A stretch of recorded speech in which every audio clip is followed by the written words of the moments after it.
ஓம் சாய்ராம், ஜெய் சாய்ராம். என் அன்பு குழந்தையே, எது இங்கு உன்னை இழுத்து வந்ததோ அது தன்னுடைய வேலையை சரியான நேரத்தில், சரியான காலகட்டத்தில், காலக்கர்மத்தில் அது செய்தே தீரும். ஆகவே இறைவனிடம் எதையுமே நீங்கள் முறையிடாதீர்கள்.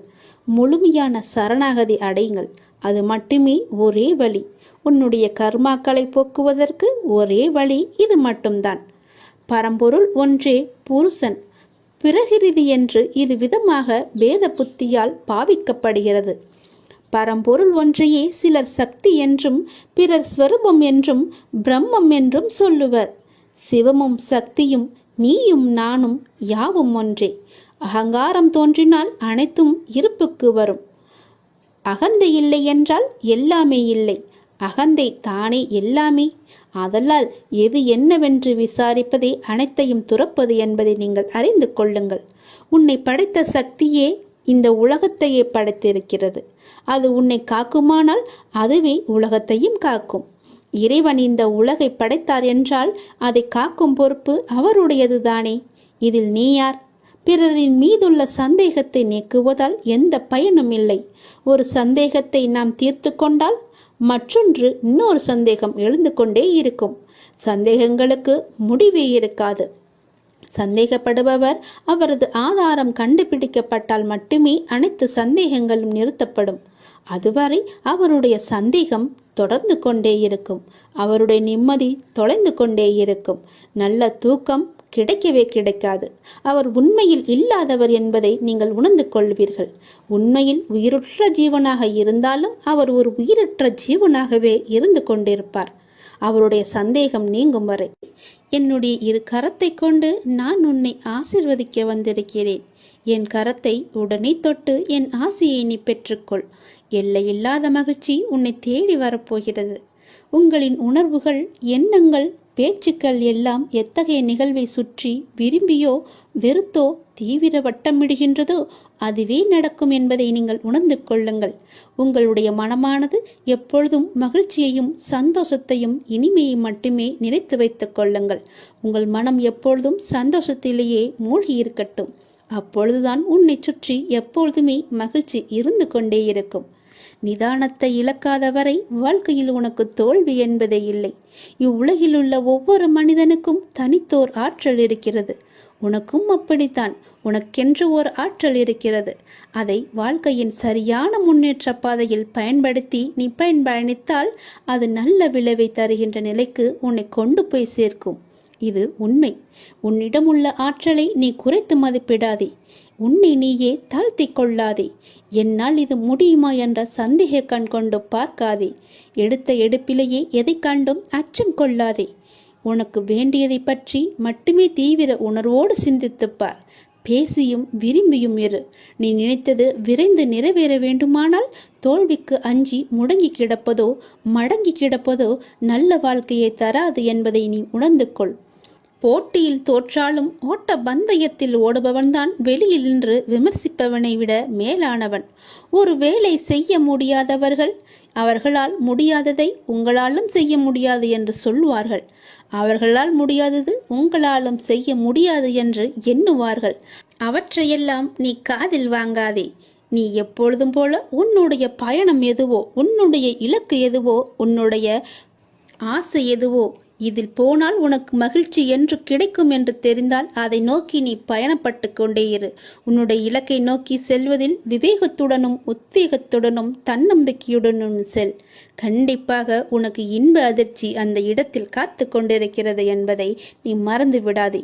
நீ என்னுடைய முழு ஆசையையும் பெற்றுவிட்டாய். இனி உன்னுடைய வருங்காலம் மிக சிறப்பாகவே இருக்கப் போகிறது. இதை கேள், உனக்கே புரியும், நன்றாக புரியும். இதே போலவே செய்து வா. உனக்கான வாழ்க்கை நிச்சயமாகவே நல் வாழ்க்கையாக அமையும். இந்த பதிவை நீ கேட்டுக்கொண்டிருக்கும் போதே உன்னுடைய வீட்டில் பல்லியின் சத்தம் கேட்டால் நான் உன்னை ஆசிர்வதித்து விட்டேன் என்று அர்த்தம். இப்பொழுதே நீ நன்றாக கவனித்துப்பார். என் ஆசி உனக்கு கிடைத்துவிட்டால் உன் உடல் முழுவதுமே மெய் சிலிர்த்துவிடும். என் அப்பா சொன்னது போலவே நடந்துவிட்டது என்ற உன் மனம் சரியாகவே எண்ணும். அப்பொழுதுதான் என்னுடைய ஆசி உனக்கு கிடைத்தது என்று நீ நம்புவாய். நீ நிச்சயமாகவே முன்னேறுவாய். எதை பற்றியும் நீ கவலைப்படாதே. எல்லையில்லா மகிழ்ச்சி உன்னை தேடி வந்து கொண்டிருக்கிறது. நீ சந்தோஷமாகவே வாழப்போகிறாய். எதை பற்றியுமே கவலை என்ற எண்ணம் கூட உன் மனதில் இனி தோன்றக்கூடாது. மகிழ்ச்சி, சந்தோஷம், நிம்மதி, இனிமை என்ற எண்ணம் மட்டுமே, நேர்மறை எண்ணம் மட்டுமே உன் மனதில் இருக்க வேண்டும். அதை மட்டுமே உன் மனதிற்குள்ளே வைத்துக்கொள். எதிர்மறை என்ற ஒரு சிறிய துகள் கூட உன் மனதில் இருக்கக்கூடாது. நேர்மறை மட்டுமே உன் மனதில் நிலைத்து இருக்கும். வெற்றி மட்டுமே உனக்கு கிடைத்து கொண்டே இருக்கும். மகிழ்ச்சி நிலைத்து உனக்கு இருக்கும்.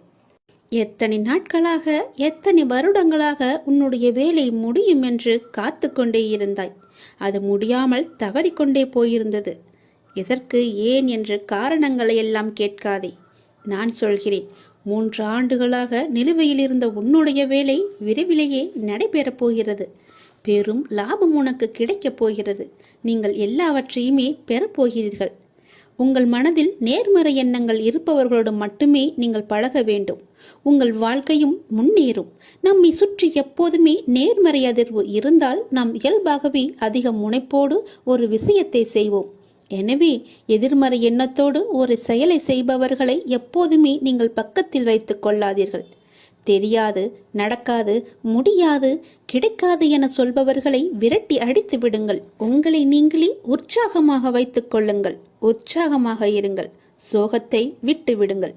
எப்போதுமே உற்சாகம் கொப்பளிக்க வேலையையும் செய்யுங்கள். இந்த வேலையை செய்ய வேண்டுமே என செய்து முடிக்காமல், இந்த வேலையை நம்மை விட வேறு யாரும் இவ்வளவு சிறப்பாக செய்ய முடியும் என்று நினைத்து செய்யுங்கள். வேறு யாரும் சிறப்பாக செய்ய முடியாது என்பதை மற்றவர்களுக்கு உணர்த்த வேண்டும் என எண்ணி நீங்கள் அந்த வேலையை பாருங்கள். நாம் இங்கு மனித களமேடையில் இறையால் அனுப்பப்பட்ட வேடதாரிகள். கொடுத்த வேடத்தில் அவனால் பணிக்கப்பட்ட வேலைகளை திறம்பட செய்ய வேண்டும். மிக அவசியம் இது.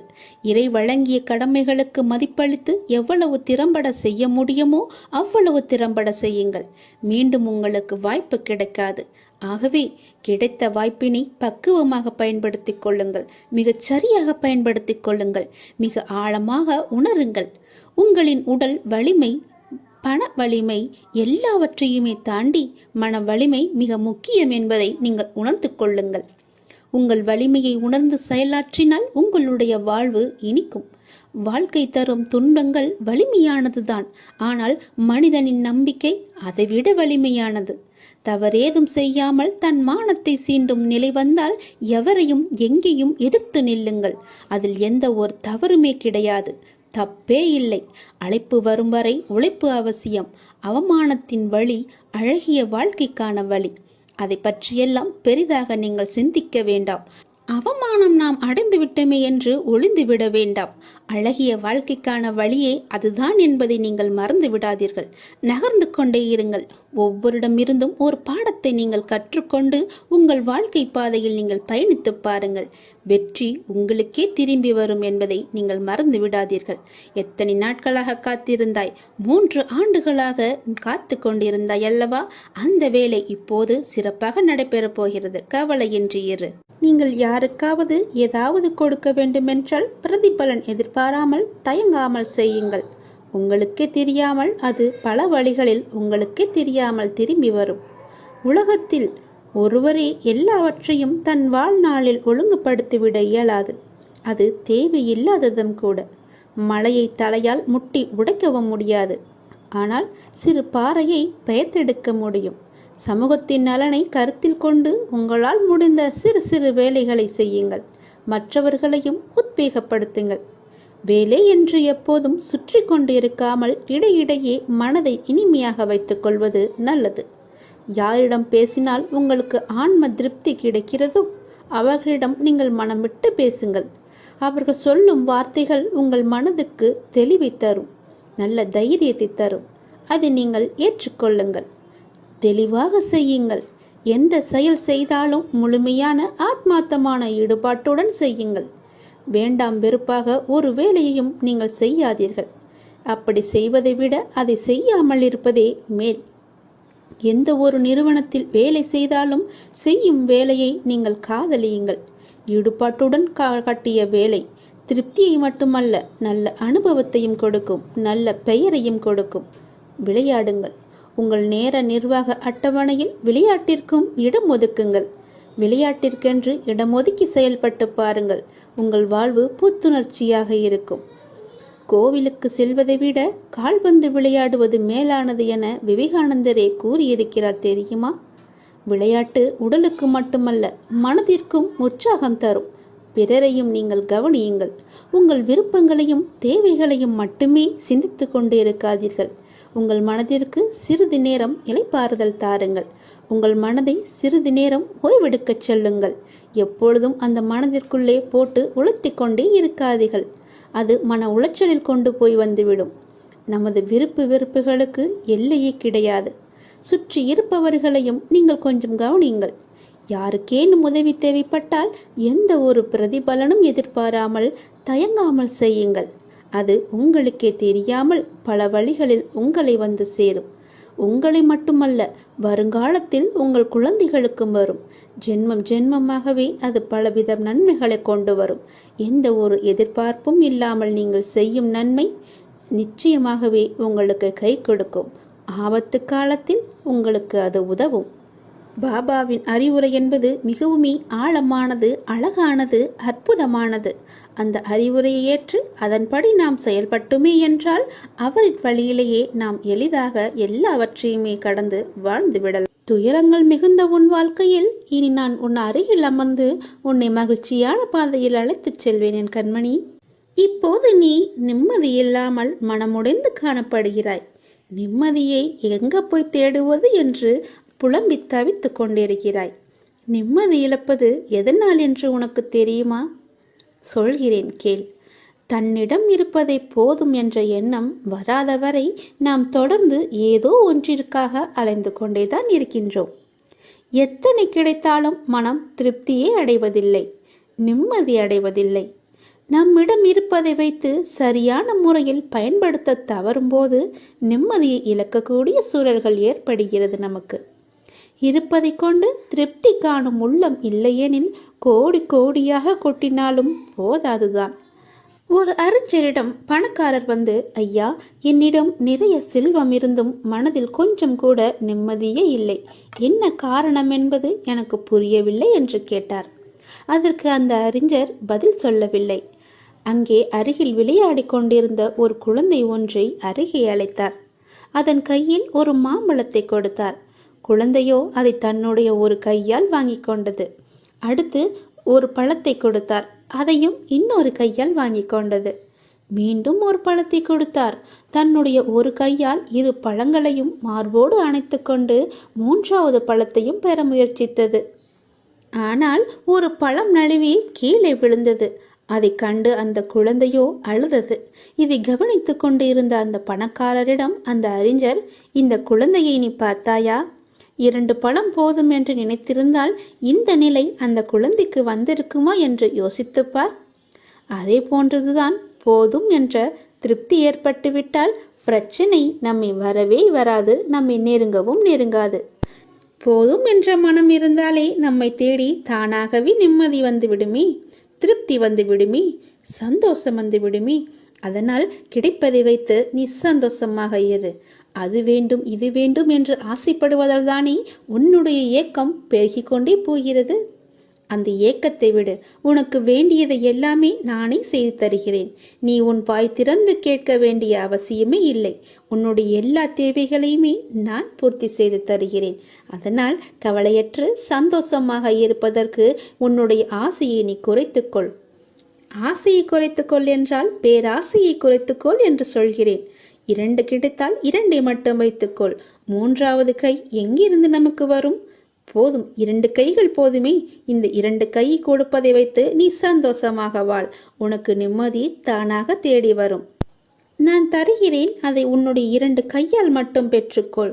3வது கையால் பெற வேண்டும் என்று முயற்சித்தால், ஆஹா அது கிடைக்கவில்லையே என்ற ஏக்கம்தான் உனக்கு வரும். நிம்மதி வராது, சந்தோஷம் வராது. அதை நான் உனக்கு தரவும் மாட்டேன். அதனால் நீ நிம்மதியாக இருப்பதற்கு வேண்டிய அளவு மட்டுமே நான் தருவேன். உனக்கு எது நிம்மதி தருமோ, எது சந்தோஷத்தை தருமோ அதை மட்டும்தான் தருவேன். நீ பிரச்சனையை சந்திக்கும்படி நான் எதையுமே தரமாட்டேன்.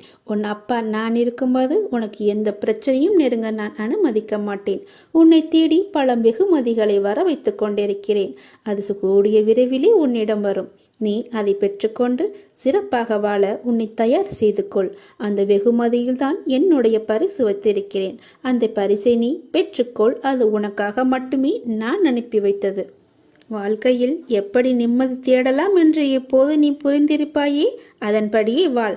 உனக்கு நிம்மதி தானாக தேடி வரும். நீயா சென்று தேடாதே, அதுவே உன்னை தேடி வரும். நீ இருப்பது போலவே இரு, நன்றாக இருப்பாய். நீ உன்னுடைய லட்சியத்தை அடையும்படி நானே செய்கிறேன். உனது எண்ணங்கள் அனைத்துமே தவறாக நடக்கிறது, என்ன செய்வது என்று யோசிக்காத. நீ அனைத்துமே மாறும். எதிலுமே நிதானமாக யோசித்து செயல்படு. அவசரப்படாமல் செயல்படு. நிச்சயமா உனக்கு வெற்றி கிட்டும். உன் வாழ்க்கையில் நடக்கின்ற எல்லாமே உன் கர்ம வினைகளின் படிதானே நடக்கிறது. அப்படி இருக்கும்போது நீ துயரங்களை எதிர்கொண்டுதானே ஆகணும். உன் கர்ம பந்தத்திலிருந்து விருந்து விடுபட உன்னால் முடிந்த அளவு நீ பிறருக்கு நன்மை செய்ய. உன்னிடம் உதவிக்கு வருபவர்களை நீ உதாசீனப்படுத்தாத. உன்னால் எவ்வளவு முடியுமோ அவ்வளவு உதவி செய். ஏதோ என்னால் முடிந்தது என்று சொல்லி செயல்படு. நீ இப்போது செய்யும் தான தர்மம் உன்னை இக்கட்டான சூழ்நிலையை நிச்சயமா உன்னை கை கொடுத்து காப்பாற்றும். வாழ்க்கையில் இன்பமும் துன்பமும் அவரவர் கையில் தான் இருக்கு. அவரவர் வாழ்க்கையில் தான் இருக்கு. அவரவர் கையாளும் வகையில் தான் அவருடைய வாழ்க்கையே இருக்கு. எல்லாமே அவருடைய கையாளும் விதத்தில் தான் எல்லாமே மாறுபடும். மற்றவர்கள் எல்லாம் நிம்மதியாக சந்தோஷமா இருக்காங்களே, நான் மட்டும் எவ்வளவு துயரங்களை எதிர்கொண்டு வந்திருக்குன்னு புலம்பாத. இன்னமும் நான் கஷ்டப்பட்டுக்கிட்டு இருக்குன்னே என் துன்பம் விடாதான்னு புலம்பாத. அது எதிர்மறை எண்ணத்தை உனக்குள்ளே கொண்டு வந்துட்டு. அதனால அந்த எண்ணத்தை எல்லாமே விட்டுடு. உண்மை அது கிடையாது. அவரவர் வாழ்க்கையின் உள்ளே போய் பார்த்தாதான் அவங்க என்னென்ன துன்பங்களை துயரங்களை அவங்க சுமக்கிறாங்கன்னு தெரிய வரும். பொறுமையையும் நம்பிக்கையும் எந்த சூழ்நிலையும் கைவிடவே கூடாது. அதுதான் நம்மளை காப்பாற்றும்.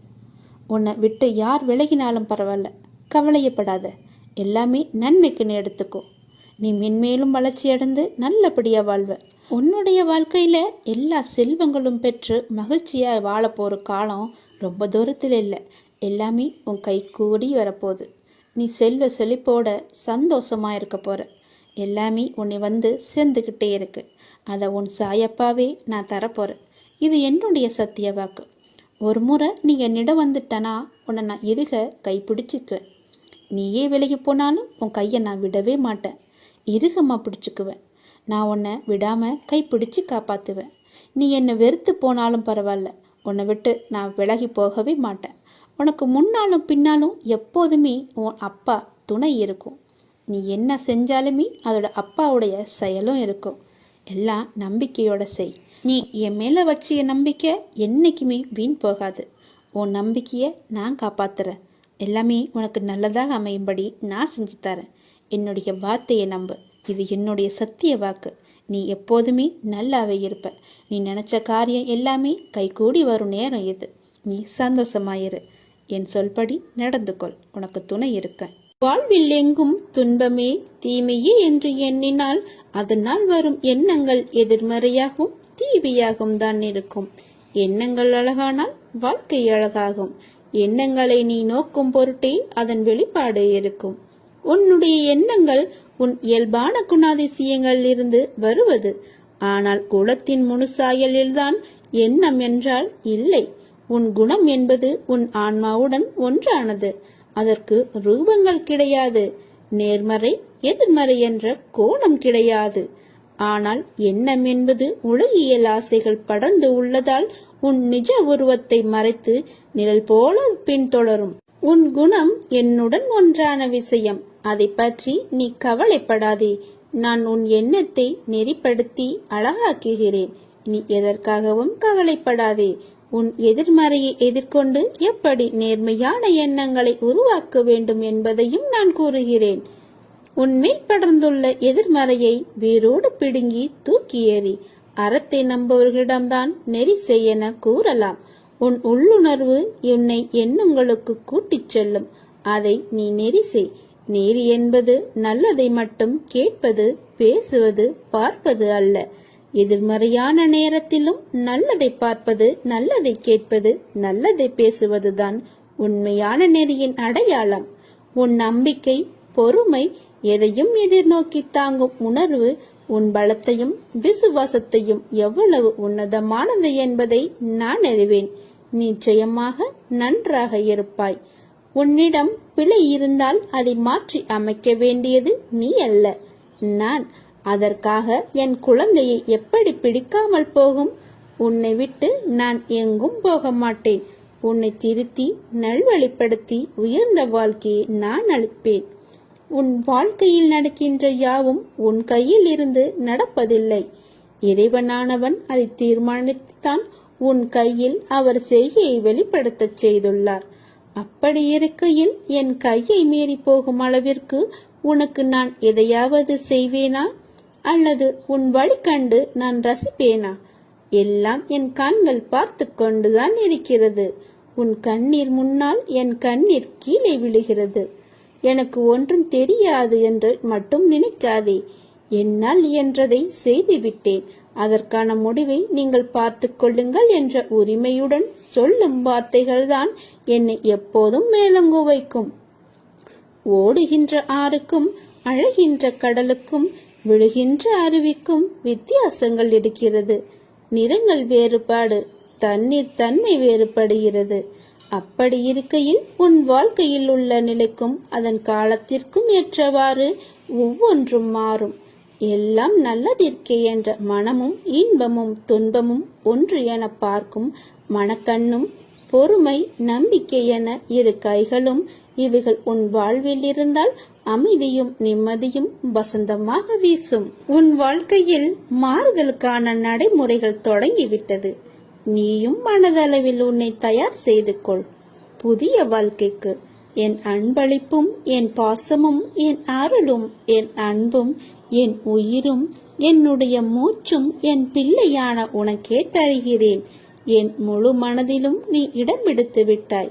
என்னுடைய முழு ஆசையையும் பெற்றுக்கொள். உன் கஷ்டங்களெல்லாம் காற்றில் பறக்கும் வண்ணம் உன் மனம் இலகி நிம்மதியாய் மகிழ்வுடன் அமையப் போகிறது.